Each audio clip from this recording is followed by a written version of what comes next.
Welcome to Movies Are Life. I'm your host, Nathan Chandler, and today we're talking all things parenthood and pregnancy scares. Yep, we are talking about the Judd Apatow film, Knocked Up, which is number 39 on the 50 Best Rom-Coms list.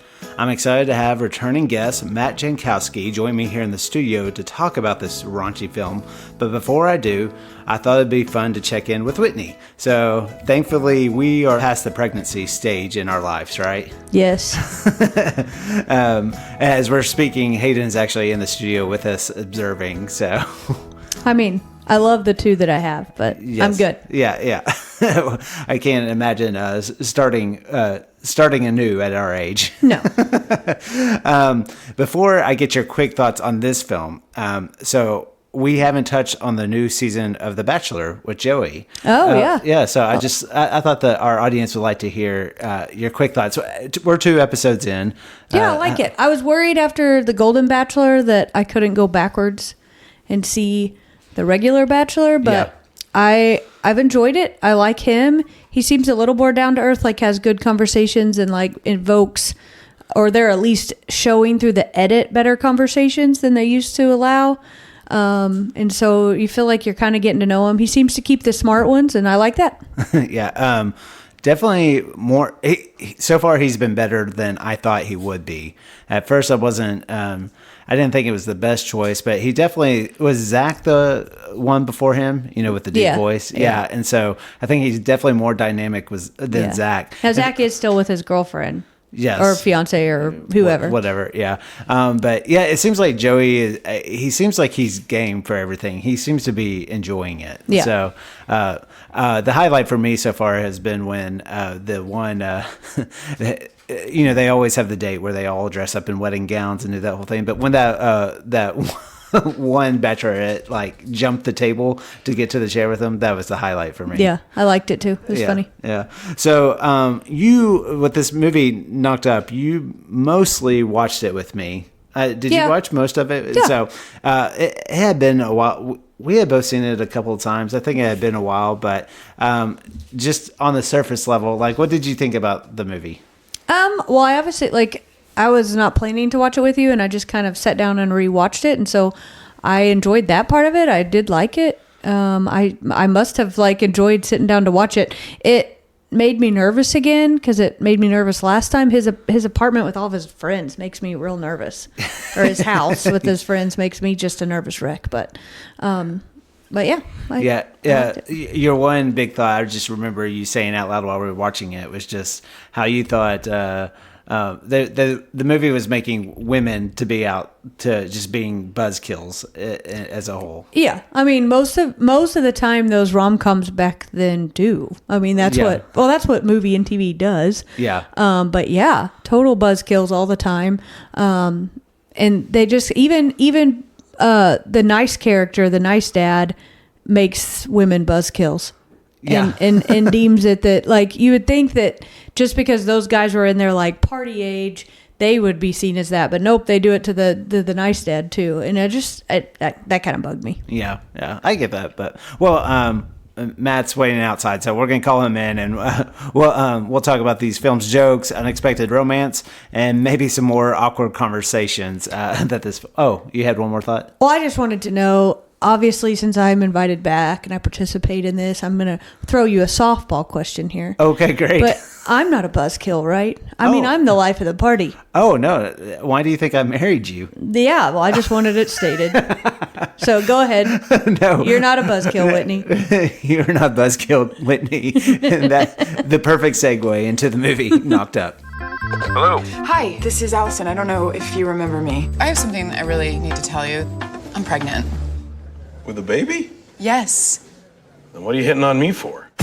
How did this happen? This is a disaster. Aren't you supposed to be married to have a baby? You should be, because they love each other, and people who love each other get married and have babies. Do you love each other? We should really just try to get to know each other and give this a real shot. Okay, I know we didn't plan this, but I'm on board. Yay! Knocked Up is a 2007 American romantic comedy film written, produced, and directed by Judd Apatow and starring Seth Rogen, Katherine Heigl, Paul Rudd, and Leslie Mann. It follows the repercussions of a drunken one-night stand between a slacker and a recently promoted media personality that results in an unintended pregnancy. The film was released in June of 2007, and it grossed so much money, over $219 million worldwide, and acclaim from critics. This is 40, a sort of sequel focused on Rudd and Mann's characters with Apatow returning as writer-director, was released on December 21st, 2012. So I actually want to talk a little bit about This Is 40 because they kind of go hand in hand. But do you remember seeing this film? Like, did you see it when it came out? I don't know if I remember seeing it or not. I think I may have gone back and rewatched it watched it after watching This Is 40. Yeah. Because I know I watched that when it came out. Yeah. But I don't recall seeing it in a theater for sure. Okay, so I hope you don't mind saying you have twins, and I was wondering, kind of as I was watching this, what year were they born? They were born in 2007. 2007. So that might have been why you didn't see this movie in the theater. Right. So I very much can frame this movie because it's probably June. Well, I guess it came out a little bit before me and Whitney actually met. But I feel like this is something, especially as a single 20-year-old, that I saw in the theater because I liked the 40-Year-Old Virgin so much. And I've always been a big fan of Judd Apatow films. But I know this is definitely one that we had bought like when it came out, like had it on Blu-ray and all that kind of stuff. And so even Whitney watched some of this time around, and it was definitely a movie we've seen a couple of times for like whatever reason. So yeah, but I was also like, it was interesting watching it this time. I mean, definitely we're both older at this point, right? But I definitely saw it in a different lens, kind of being a little older, because I mean, when it came out back then, I did not have kids, and I know we watched it post kids a little bit, but even being further removed, I think from that 20 something age frame, it's kind of interesting how I still enjoy this movie. I think it's funny and stuff like that, but I think there were some things that stood out to me this time around that didn't so much the other time. Mainly being like the way basically the way Katherine Heigl is portrayed in this movie, or most women as a whole. It's just like women are buzzkills, essentially. Right. Did you get that sense? Oh, 100%. I mean, the whole jumping ahead quite a bit in the movie, but the whole trip to Vegas, they take it basically because both Katherine Heigl and Leslie Mann are just such buzzkills that they have to get away and get some time by themselves. Right. But, circling back, I think maybe that's why it didn't register with me as much when it first came out, because we were starting that parenthood. And if anything, I probably would have placed myself more in the Paul Rudd character. Or possibly even the Leslie Mann character. As we've got things that we have to take care of. Right. As opposed to going out and partying and... Yeah. I mean, I still think it resonates that this movie, captures that time where you're basically you're having to shift focus, right, and responsibility. In this case, it's like very sudden, Right. Like we were fortunate to be, that we were like, hey, let's go for being pregnant, so like right. You could kind of get into that headspace, but I mean, definitely seeing it. First of all, like not being married, like not that I could completely relate to Ben, but I know that's like, I mean, where a lot of the humor comes from. Where in this time, I felt like an old man a little bit because I was just like, oh my gosh, stop complaining. I just right, and his whole vibe. It's almost like a different generation than mine. I didn't grow up, around that type of. My friends, we went out and partied, but by the time we got out of college, everybody was working. We didn't have that slacker mentality, right? And so he's relatable in the holy crap, this is a big experience I'm going through. Yeah. But the rest of the vibe just didn't hit with me. Yeah, exactly. And so how old were you when you got married? 23. Okay, 23. Yeah. So I was. It's 24. It's funny. I can't really remember either. But I think it was 27 or 28. So it was more in the upper 20s. So there was a time in my life that post college, and especially when I was living in the Dallas area. And this group did not remind me of the group that I had. But there was one group that came to mind that it was actually from the church I went to, and so we were all around the same age, but a lot of them just happened to be still doing school. Also, just a little older.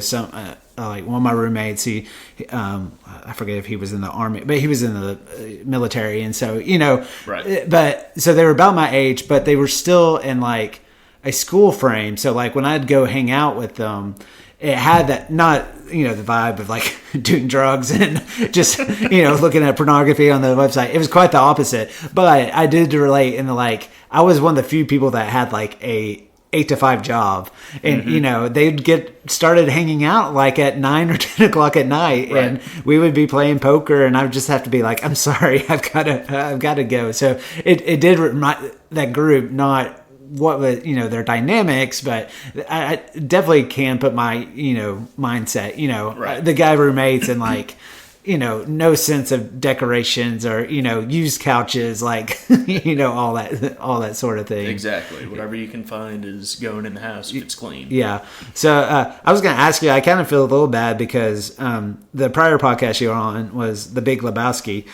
and they're going to start, like, people listening to these are going to start wondering about you. Like, you keep doing these films where the F-bomb is just dropped, like, so many times.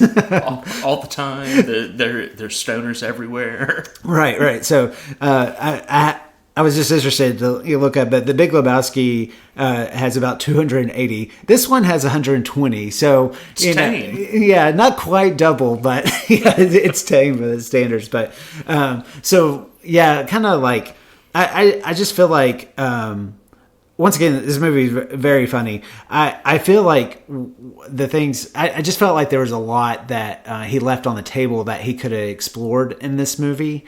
Okay. Just as more as it hits on the the being scared about the responsible part of things. I think of having a baby, but I still think they missed a whole lot about the actual I know there's some pregnancy jokes and it frames it, but it's almost like the fact that they're actually having a child takes a back seat to them. I'm just figuring them. Does that make sense? Yeah, and I think it kind of has to, or I think it was well concealed in that it focused more on the rom-com side of things. That's kind of where you got into the romance. Was they're not focused on that. He's more focused on trying to build a relationship with her, which if it was all focused on the baby, that probably would have gone by the wayside. Right. And I think that's where Allison, who's played by Katherine Heigl,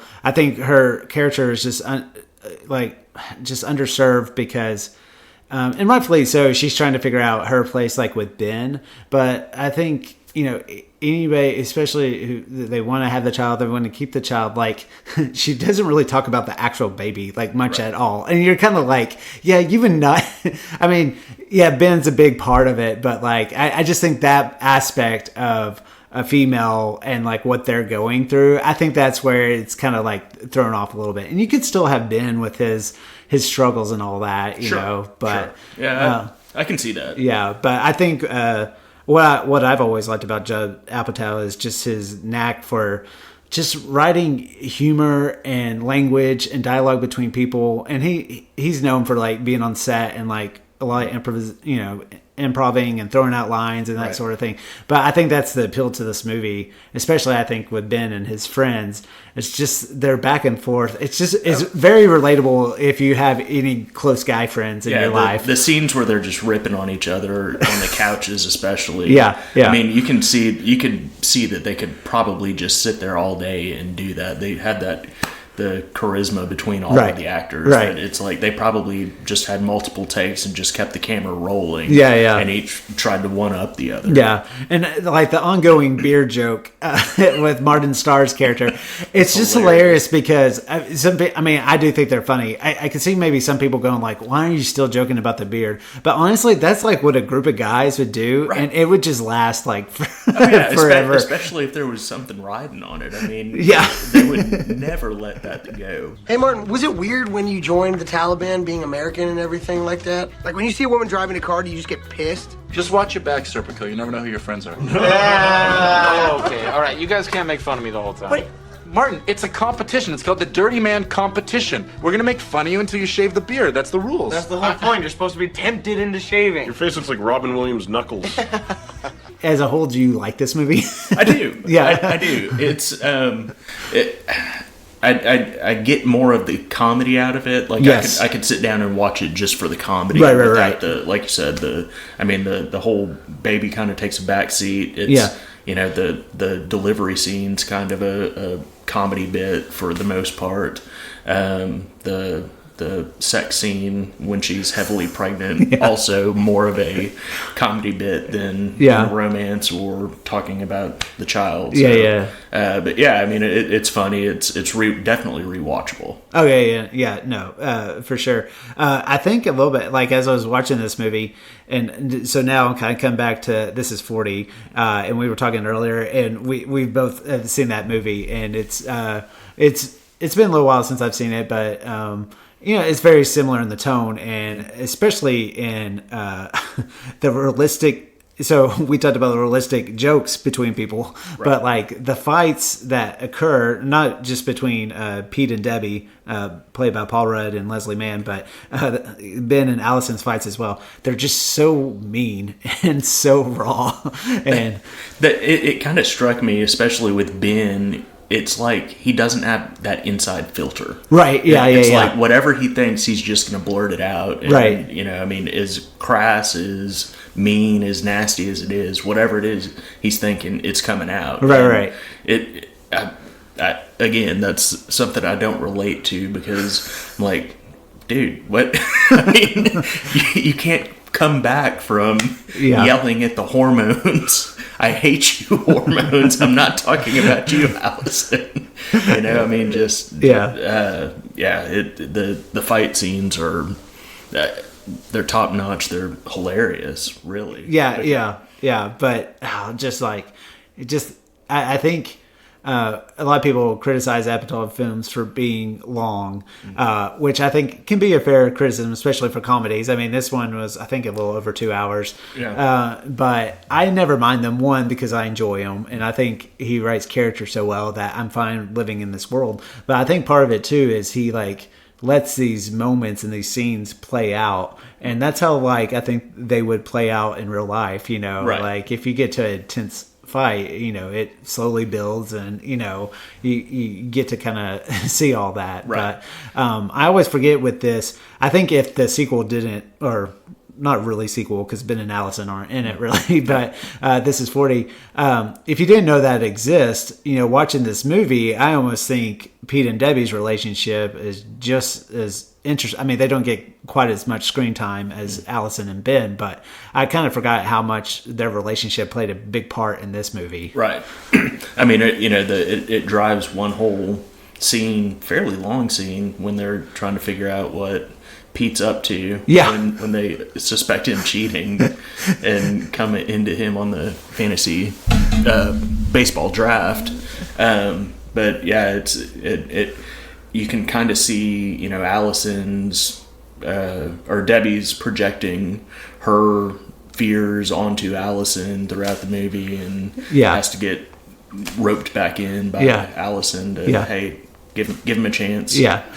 Not all guys are like that. So I very much can kind of I never really did fantasy baseball and stuff, but I can, as I'm sitting here right now recording a podcast, I can very much relate to something that just really feels really silly in its nature. But thankfully, Whitney like supports me in that. And so maybe that's, I think she's great when she comes on the podcast, obviously. But I think also it's a way for me to kind of justify this silly thing that I'm doing. You know, like if I'm self-conscious about it, I'm going to drag you into it too. Now, had you been hiding this and, you know, recording in secret and sneaking out at all times, and she stumbles upon, what are you doing with two computers and a microphone? Even if you did, I don't think you revealed this on a podcast, but has there ever been a secret thing like that you have kept from Carrie?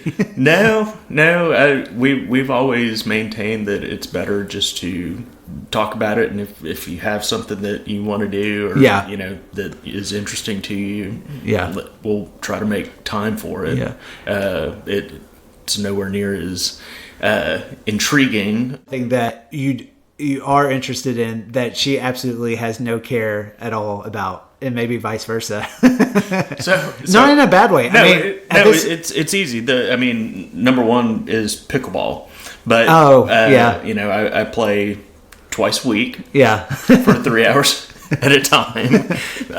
If I had my druthers, I'd probably, you know, be out playing 3-4 times a week. But after a discussion, it was, you can have these days. Go for it. She has more friends than I do and has more happy hours than I do. So, but it's never an issue. I mean, it's like I don't have to worry about her sneaking out of the house or making up an excuse and going and hanging out with friends. So, do you feel like this movie is told too much from a male perspective? Or am I being too harsh from that? Because I think any movie has its like kind of main protagonist, but I feel like it's trying to do equal billing between the two, and so I mean, I think Allison gets. I think her character's pretty strong. And I think she gets quite a bit of time. You know, I think it is one of those that you have to focus more on one than the other, and I'm guessing Judd can probably write a male character easier than what he can a female character. But I mean, the whole story arc with her job at E, you know, I think was a pretty great thing to watch her grow through the pregnancy. You know, trying to but walk that path of what to do with bosses, what to do with entertainers. So I wouldn't say that it's all focused on Ben. And I think not that we can speak for females, but I'm sure a lot of females, you know, when they do get pregnant, whether planned or not, just that discussion with work, and then hoping, like, especially if there's the maternity leave built in, that like when they come back, they're still like, you know, held in the same like position. You know, there's a lot of emotions that go into that, and it does tap into that. I mean, trying to think of other movies. I don't think there's been a movie that kind of touches on this a little bit. Maybe Baby Boom, that 80s movie with Diane Keaton. Oh, okay. No, that one definitely does, because she's like a working mom in like New York or whatever like that. Oh, what I was going to say, I mean, I kind of figured you know this, but Judd Apatow, his real wife is Leslie Mann. And the two girls in it. So I do like that he's willing to, you know, have her on set and involved as much. So and I mean, tons of recognizable faces like in this movie. You know, well, this was Seth Rogen's like first feature film starring role. Do you like Seth Rogen? I do. I think there's, you know, I like him. I like his laugh. I know it's kind of off-putting to some people. Right. Yeah, he's hilarious, and I think he's a perfect fit for this character, because, you know, he accepts he's a stoner. He accepts he's not a driven person, but super sweet. Is very caring. You know, you know, says he's not the kind of guy to screw her over. And you can definitely buy into that. And at the end of the day, he's the one who's kind of the constant. Yeah. He's a slacker and forgets to read the books and kind of turns her off. But deep down, he seems like a good guy. Yeah, and his intentions are usually not in the wrong the wrong place, right. And he's willing to go along with it, and so there's definitely a sweetness there. But so he had a show recently on Apple TV Plus that I enjoyed called Platonic, and I was telling somebody about it, and him and Rose Byrne are in it or whatever. And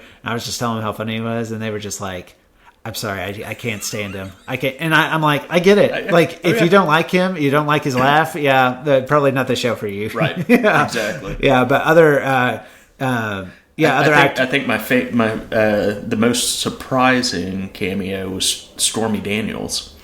Oh, is one of the strippers in Las Vegas. Oh, really? Yes. That's funny. Yes. Yeah, I don't think I recognize that. That's funny. We were, because the credits had the nice montage of the kid growing up. Yeah. And just watching it, and I was like, wait, Stormy Dan. Certainly not. Yeah. So pulled up IMDb, and sure enough, it is the Stormy Daniels. That's hilarious. But a lot of kind of people on their way up. But Jason Segel's in this, Jay Baruchel, Jonah Hill. I like how Jonah Hill's character is he's real brash and says his mind in front of his friends, but whenever she's around, he just becomes super weird. And I think even if you don't have a close friend like that, you kind of remember somebody like that, and she's thinking why do you hang out with him? But it's almost like you can tell he's that one guy who's pissed off that he's allowed somebody to come into their group. Yes. And pull one of them away. Yeah. Why would you mess with this dynamic? Yeah. I think there's it's funny. I don't pull so many quotes from this as much as favorite scenes, but are there any scenes that stand out to you? I do love the scene when Debbie and Allison go back to the club for the second time when she's pregnant. Well, Craig Robinson as the bouncer, yeah. And they Leslie Mann confronts Craig Robinson. I mean, that's just a fantastic scene, and he pulls her over to the side. The trip to Vegas is funny. Yeah. I laughed at the just all the chairs in the room. I don't know why. It's such a little thing. This chair has a much better vibe. There's too many chairs in here. I thought it's funny. There's just a lot of memorable scenes around tables in this movie. I think even when Harold Ramis, plays his father in this. But I really like the breakfast scene after they've hooked up in the morning, and that's how it plays out. And I just love them realizing, well, they're both sweet enough to kind of give each other not a shot, but to hey, we're connecting here. But just when she's like, oh, I forgot to ask you, what do you do? And then how he just, like you said, no filter, or even worrying about what he does. Yeah, I actually need to get going. So Awesome. Well, can I get your number? I mean, we had fun, right? We should hook up again. I'm gonna give you my card because that'll be the best way. Well, if you want to contact me, I don't have a cell right now because of payment complications. But I mean, you can email me at the webpage. I check. It's just ben@fleshofthestars.com. Yeah. But that's just a great scene, that just setting up them and who they are as people and what direction they're gonna go. But then also kind of eventually leading into the scene where she tells him that she's pregnant. So I have something that I really need to tell you. Is kind of why I called you. Here goes. I'm pregnant. Fuck off. What? What? I'm pregnant? With emotion? With a baby. You're the father. I'm the father. Yes. You feel for both of them in the moment, you're definitely oh, dude, that's not how you react, but you're also kind of yeah, but how would you react, Right. with this total, and I mean, I always remembered it from the trailers, and it's still and it was always in there and still never fails to make me laugh. But just when they're observing Ben in the backyard and he's playing with their kids, and she says, he's playing fetch with my children. And so I think that always just played in the back of my head as like our kids like grew up, and even when they were that age, and just like, you know, it's like, yeah, you really can like play fetch with a kid and keep them occupied. And it's usually not a bad idea because it wears them out. There's running involved. Yeah, it's a good idea. And then of course, I mean, I think the end scene is, I mean, the whole hospital scene is like completely memorable, and I think pretty funny. And Ken Jeong coming back as the doctor, I think was just great choice to be. Yeah. Again, somebody who can act tough but can be a punching bag at the same time. His first role, and he actually well, when you say but it was a doctor first, like practicing doctor. So and then it came into comedy. Yeah. Okay. So and I think that scene's funny too. Not that we had the same situation as him, but there was definitely, it wasn't Whitney's main doctor, but when after Hallie was born, like the days after you're in the hospital, and the doctor that was on shift, there was like the communication like between this doctor and Whitney, it was not a good situation. So I very much could kind of relate to like someone who doesn't have the best bedside manner, right? For sure. Especially when somebody has gone through like a first pregnancy. Yeah, it was like, it got intense. Right. She could probably tell that story better than I could. I might actually get her to do that. There you go. Yeah. Yeah, we had a fairly kind of similar situation. Luckily, our midwife was able to get to the hospital. Oh, okay. But she was delayed. Yeah. And when we got there, since it was twins, they treated us like an emergency. And okay. The doctor that was on call was having none of our birth plan and giving all sorts of pushback, and we kind of just had to. We're waiting. Yeah. So. Oh man, that's so funny. Yeah, I think the enjoyment of this film is just like, I don't want necessarily this become like where we're just like talking about our kids, because I already feel like that guy at work sometime, like telling people about my kids, and I see their eyes glaze over and I'm like, Nathan, stop doing it. But yeah, I mean, this movie triggers so many, like, I mean, really more good than like bad, but just moments and scenes, because it's definitely, man, it's like, it completely changes your life for the better, but like, I don't know, just like the whole going to the bookstore and, you know, right after you find out and buying as many books as you can, and usually never reading, but, you know, maybe a couple of pages out of them. You know, I'm gonna do that. I'm gonna call Whitney in. I want her to tell you a story, because we too, with Hallie, did not have our original doctor, so she could tell this story better than me. All right. So with Hallie, it wasn't my doctor, and it was the first baby, and so I was like, you know, there's like all these things in my mind I wanted to do, but I also had a epidural, so I was like, fine, I had zero pain, you know, like I'm like, fine. And so my mom and Nathan are in there, and I was having, it's just a lot of information for the world here. I'm glad I'm sharing. But I was having to push, and it was like to the point, and the nurses were like, the doctor said something about, you're going to need to take her legs. Yeah. There's a lot of information again. Well, anywho, so, yes, I did, because it was funny. This is the part that's funny. And so I'm like, and Nathan's trying to take pictures. That's what he was doing. But he was not allowed to take any pictures except of like the baby. So he's like trying to put the camera down, and the nurse is like a mean battle axe, and she's like, put the camera down, like she's like yelling.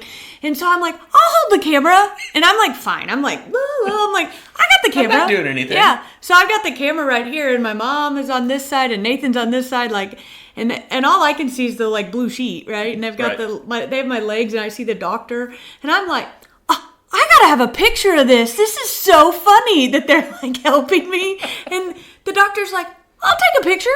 And the doctor like stands up, and it's like, come here, mom and dad, and like grandma and dad. And I'm like, okay, ready? What? And then the nurses. Before cameras were big on iPhones. Like this is like an actual camera. Yeah. This is like a giant, like with the thing that goes around your neck. Like it's like hanging down. It's too heavy for me to even hold. Yeah, it's like a whole thing.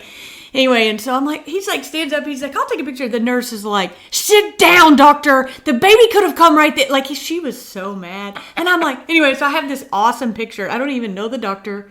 It's a male doctor, I was like trying to go to a female doctor. Right. It was like totally, but he was real nice. Yeah. He was probably nicer than my doctor. And he loved having his picture taken. He did. He loved it. He was like so excited. It was a very weird moment. That is hilarious. Yeah. Anyway, that's it. I thought that was funny. All right, well. Good talk. You're welcome for that visual that now everybody needs to have. I don't know why I just shared that. And also, I was telling him how, like, after there was that one doctor that we had that just follows up the days, and how you two just were not on the same plane as each other. I don't think I remember that. Maybe my drugs were still You've in. blocked that one out. I don't remember him at all. A female? Yeah, male? I got nothing. Too much detail. Oh yeah, that's good. I'm good on that one. I don't know. All right. Well, thanks, Whit. You're welcome. Appreciate it. Enjoy Knocked Up. Movie Musings. Oh, well, I was just going to ask you, did you ever have that moment in your 20s when you felt, you don't feel like you're a person that had no ambitions, like Ben and his friends here? Well, they had an ambition, but very misdirected, but, or like where you were lost. Did you ever have that moment in time? So I graduated college in 2000, moved to Austin. My undergraduate degree is in elementary education. Oh, okay. I couldn't get a job in Austin teaching because there were too many applicants, and I wasn't certified in Texas. Because Texas pays their teachers right well, and I wasn't certified, so it's not like they wouldn't let me just teach without certification there. So I took a job at a credit union. Okay. Because I had to pay bills. Yeah. Unfortunately, I hadn't been hit by a bus and I had $14,000 to live off of. But so I, just took a job, started working, worked up to a couple of different positions, and realized I didn't want to keep doing that forever. Yeah. And decided to try law school, even though I didn't know any lawyers and didn't know what the day-to-day entailed at that point. So yeah, I was kind of rudderless at that point. Right. Yeah. No, I had it's very similar. Like I graduated college, and it wasn't called digital film and media, but that's essentially what my major was. And but I didn't want to move to LA or New York, and at that time that was really the only way you could find a job. But like now it'd be so much easier. I mean, even here in Oklahoma you could find a job. But anyway, so I moved back home, and I kind of did some odd jobs. I worked at my church and did some kind of video stuff on the side. But yeah, I was in that, and I just hated that I was back there. But I was thankful for my dad, because he was always like, "Oh no, we know that you're not gonna, you're not gonna be doing this for the rest of your life." But you're afraid of. If you are kind of an ambitious person in nature, you're always afraid of kind of slipping into that, I think, for some reason. Right. I don't know if you feel like that or not, but I don't know that I would call myself 100% ambitious. But. No, and I'm not either. Not like some people are, but I do. I tend to find myself, even if I did have a day of doing nothing, like I definitely would try to watch a movie or something like that. But then I start looking around the house and find things to do, like So I relate to that. Yeah. You mentioned the Vegas scene. Have you ever had an epic trip to Las Vegas? No, I have not. I have. Have you been there? I have been in Vegas one night. Okay. When I got bumped from a flight. Oh, really?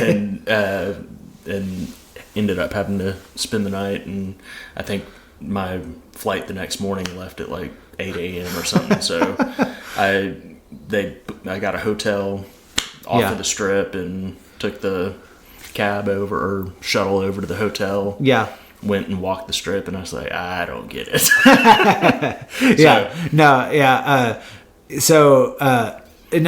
Not anything like they ever like had, and so it's been a while since I've been there. But like when I did get my first job in Dallas, it was in the video production field. And at that time, I don't know if there still is, but there's a conference there. It's like the biggest conference they host, and it's with broadcasters and all that. So me and my boss would go to that occasionally. We had a client in Vegas and stuff like that.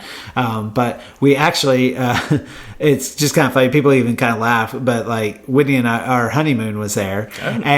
But we're not gamblers like at all. Right. And so, but we enjoyed like going to the shows, like seeing all the things. Like we had a great time. But our story was, we boarded the plane to go. You know, it's after the wedding. It was the next day, so like Sunday afternoon or something. And once again, you didn't have cameras on phones, but we sat in our seats, and there was a guy next to us, and we said, "We're sorry, we won't bug you again. Could you take one picture of us, you know, and then that's it?" And he's like, "Oh yeah, sure." He's super nice. And then he started asking us about, "Oh, where are you going? And what hotel are you staying in?" And we're saying, "Oh, we're going to stay in the Encore." It had just been built at that point, which is next to the Wynn. He pulled out his business card, and he was the director of communications for Encore. Wow. And so anyway, he ended up, we chatted off and on through the flight, but not a whole lot. But when we landed, he's like, "Hey, do you guys have a ride?" And we were like, "No, we don't." So we drove in his Escalade. Wow. And he like upgraded our room, got us dinner reservations for the week, like just took care of us all week. So like, what are the chances, you know? So anyway. Moral of the story, ask people to take your pictures. Yeah, there you go. Yeah, you never know. I actually don't really like talking to people on the plane, so sure.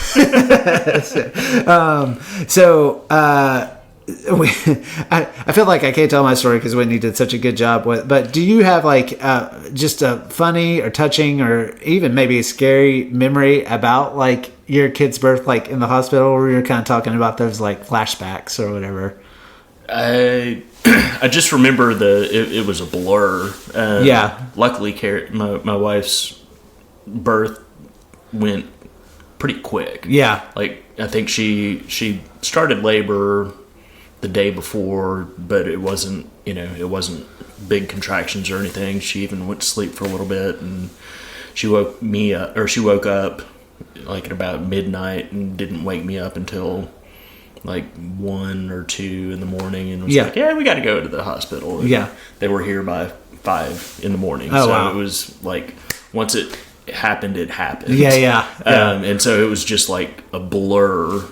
Driving up I-35 to get to the hospital. That I don't remember individual moments that well. Because it was so fast. Did twins run in your family? Yeah. So my dad's mom had twin sisters. My mom's mom had twin sisters, and my wife's sister has twins. Wow! So there's quite a few. We always laugh because like when we found out like Whitney was pregnant with Hallie, you know, she had to do this big questionnaire thing or whatever. So we came home that night and we're asking about it, and she's like, "Yeah, they asked like if there was history of twins in your family," and I wrote no, and I was like, "Are you kidding?"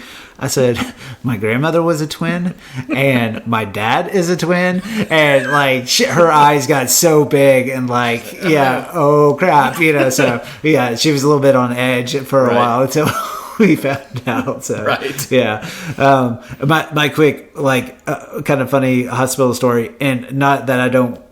I'm not going to become that person that's always like giving advice to people, but you know the big bag you pack like for the overnight stay and stuff, and it's definitely funny the difference of like when Hayden was born, like what was in that bag. Like we had everything, but the one thing we did not have, and my advice to people is we did not pack like any kind of Advil. And so there was one point in the middle of the night, just threw everything, and you know you don't eat as much or you're just figuring things out. I just had a massive headache, and I just knew I needed Advil, and that was it. But we didn't have any, and we asked the nurse, and it was one of those like, well, let's check. But like she had to escort me to the pharmacy, and I had to like sign out for like 2 just like ibuprofen like pills, and it makes sense. Like, you know, they just have to can't control everything. Yeah, they can't just hand out pills, but it just felt like, wow, this is a lot just for like, Right. yeah. So especially when like our friends were having kids and all that, I always was like, pack Advil. Like that's my one piece of advice.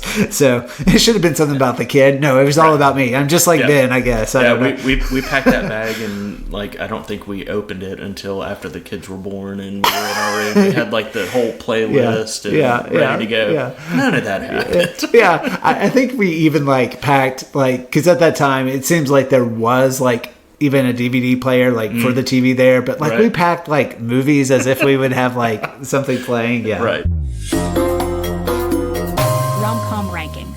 So for the Rom-Com Rankings, this first category, I mean, I do think this is a romantic comedy. So I'm just, it is. I'm coming around more to it, yeah. More so. But the first category is the romantic chemistry between the leads. So 1 heart being the lowest, 5 being the highest. We haven't really gotten into this much yet, but Ben and Allison. I mean, I think they do have some chemistry, and it's almost it is more like an actual relationship in that it takes work to get it to grow. Yeah. You know, I think by the end, when she sees, you know, what he's done, and he's there in the heat of delivery and labor and all of that, I think I'd say they're 3.5, 4.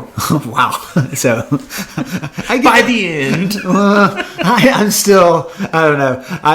I give it a 2. Like there is something there, and I will say I think Heigl and Rogen make it work. Right. Like, you know, I think there could definitely see some scenarios where it wasn't so much that, but I just have in no way I think Allison would ever end up with Ben. Not because she doesn't like Ben, or just like, it's just like, and it's almost like the movie, like she's definitely like finds him endearing in his spirit. He is a kind guy, right? But it's almost like in the movie she just seems enamored by his lifestyle a little bit, even though and you're just like, why are you like, I just don't buy that this would ever even, like, she would even give this guy a chance. So anyway, but yeah. But I have hope for slackers. There you go. You're more optimistic than me, I guess. So the second category is the best friends, and so this could kind of be taken 2 ways, because we've talked a lot about his slacker friends. So I definitely think there's like a friend support group. You could take it on face value of like how good of friends are they actually, a little bit, but also I kind of factor in like how memorable they are, and so I'm interested in what you have to say about this.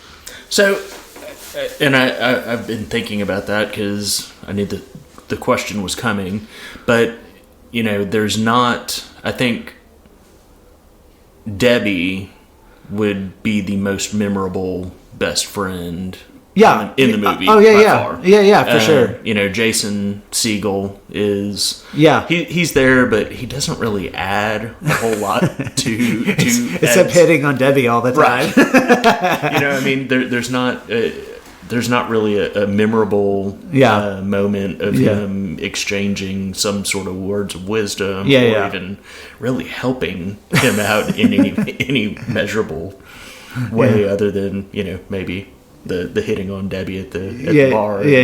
But you know, it's more like it's almost like they're a comedy troupe off to the side, right, that don't really add to the story, other than at injecting the comedy. I didn't think about Debbie, you know, kind of being that surrogate for Allison, which she definitely is. So what would be your ultimate ranking? So maybe a 2. Okay. We're lopsided here. So I give it a 4 just because of really more the memorable, like memorable moments, and I mean these supporting characters add so much. Yeah. And at the end, they are there like for them. Sure. You know. Now, are they the best support for them? Probably not. You know. Right. So, but all his buddies are at the hospital. You know. Hopefully they've recovered from pink eye. Yeah, especially going into the hospital. Oh, so funny. So, sorry for the late minute text today. I had kind of forgot about the soundtrack aspect. I don't know. Did you have a chance to listen to it at all? I did. And honestly, I like the soundtrack. Yeah. It's got any movie that starts off with Wu-Tang Clan. Yeah. I'm there for it. But yeah, I mean, it's got Wu-Tang, it has Loudon Wainwright, it's got Uncle Tupelo, B-52s, and the B-52 song when it kicks in when they're watching Cirque du Soleil, I mean, it's fantastic. I would listen to the soundtrack. Yeah. How would you rate it? I'd 4.5. Oh, okay, yeah. Nice. Yeah. So, strong.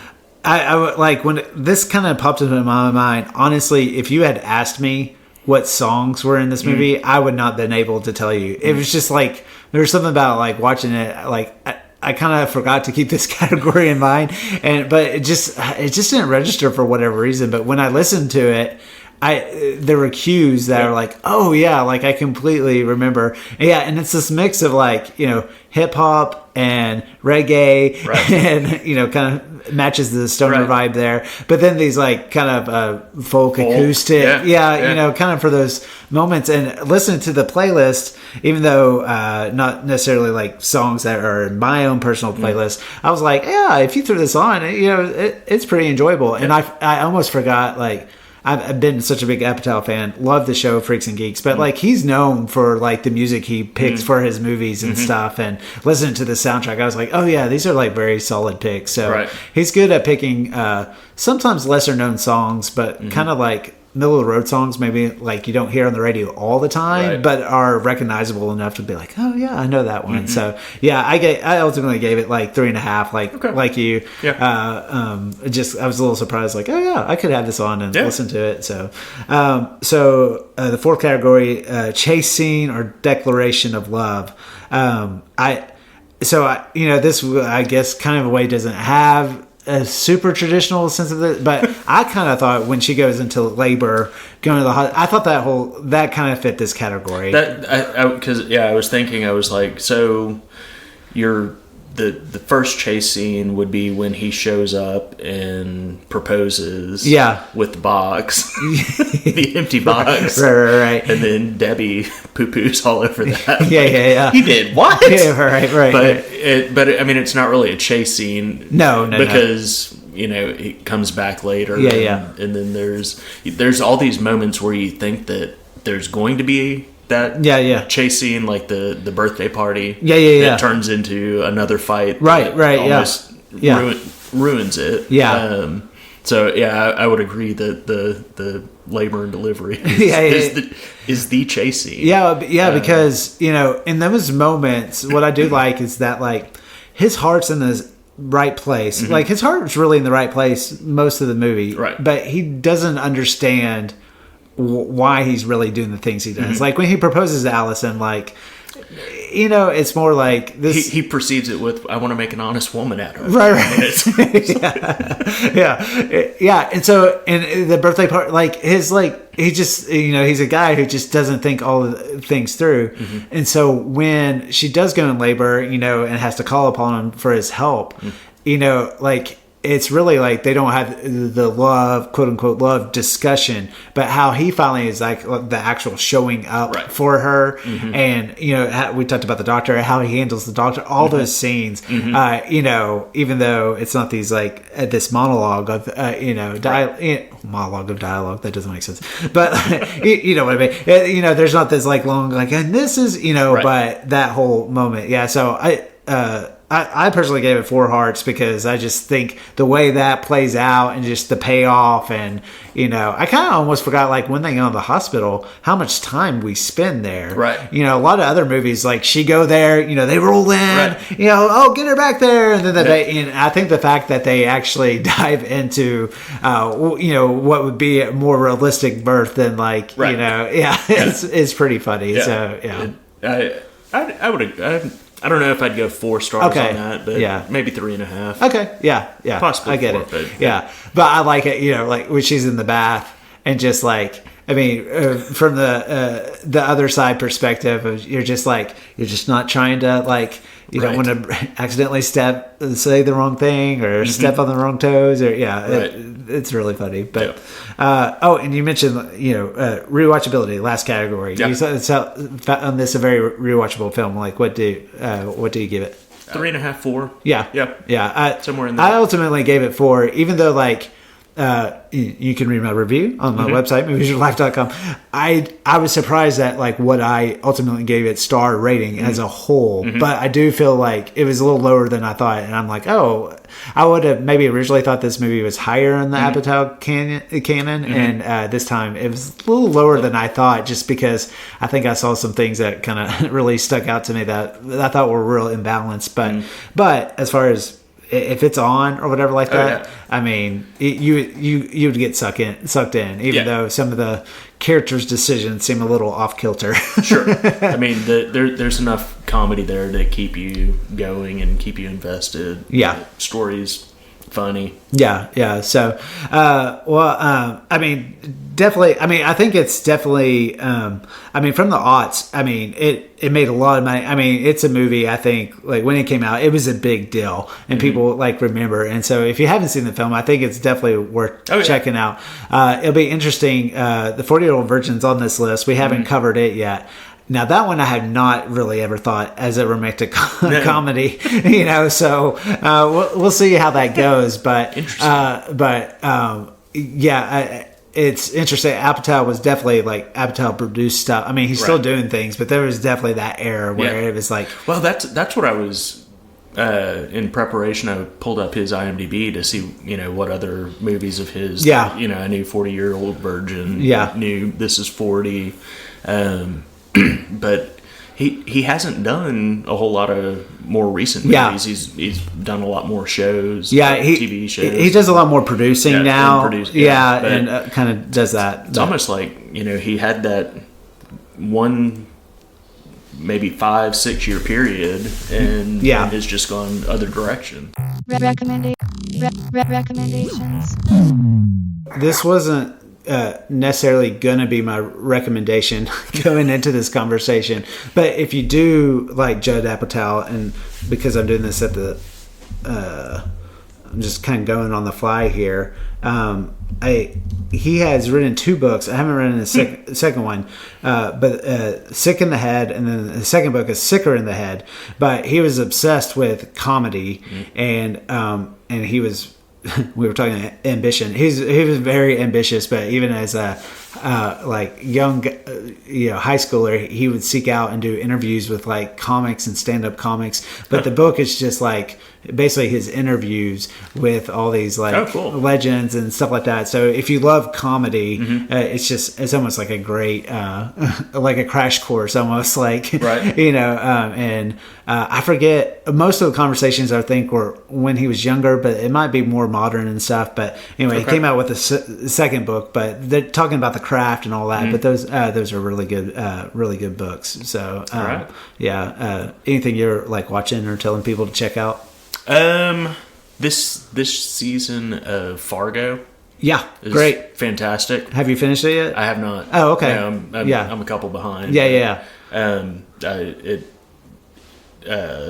Don Draper. Yeah, is great. And then Keeley. I was like, It took me a couple of episodes to be like, wait, yeah, that is. It's a surprise. She was not my favorite character in Ted Lasso, and so when I saw that she was in the show, I mean, it's not. Fargo is what drew me to the show, not her being in it. But man, she's really good in it. Yeah, so good, fantastic. It's. I really enjoyed it. I thought it was a really good season. So, especially we're like in that like. Kind of dull period, like you could feel the effects of the writer's strike and even the actor strike, because we've just had this like vast of nothing. Right. I'm laughing how like ABC's been airing like NBA games like on a Tuesday night or something. And it's like, wow, you guys don't even have like reality shows in your pocket. But CBS has gone back and is showing Yellowstone like 3 or 4 nights a week. Yeah. Even ABC started showing like the first season of Murders in the Building. So yes. Yeah, but my I'd say real recommendation that I had written down was Maestro on Netflix. So starring Bradley Cooper and Carey Mulligan. Do you know much about this? I haven't. No. Oh, okay. So it's nominated for Best Picture this year. He's nominated for Best Actor, I believe, and she's nominated for Best Actress. It was probably like even kind of right when it came out, before it came out.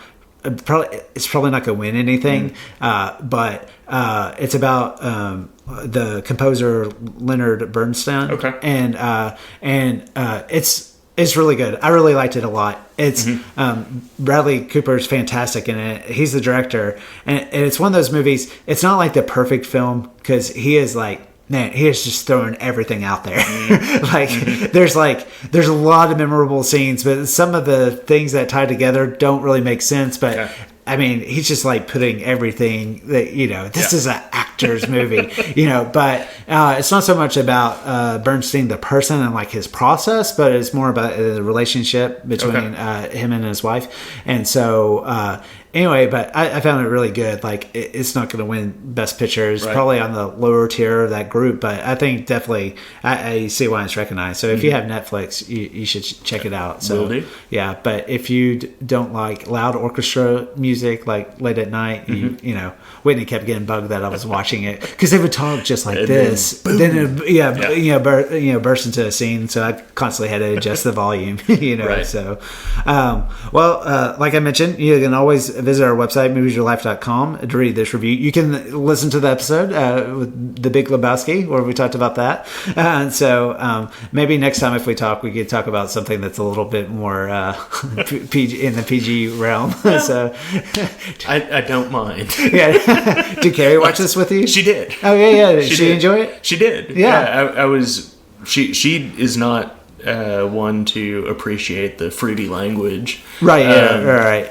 And so when the first scene kicks off, I'm like, I don't know if she's gonna enjoy this. But, she was laughing along and wanted to finish the whole thing. And, it was eventually won over by the charm, I guess. Correct. Yeah. Correct. Well, and I didn't even make a big deal of this. Thanks for like coming here. You're like, besides like Whitney and like my immediate family, you're like my first official like this is easy in studio guest. Yeah, you just show. That's what people always say. They're like, I love being on your podcast. I don't have to do anything. Right. And I'm like typing away, like recording and everything. But well, thanks for doing this. Yeah, enjoyed it. All right, take care. All right.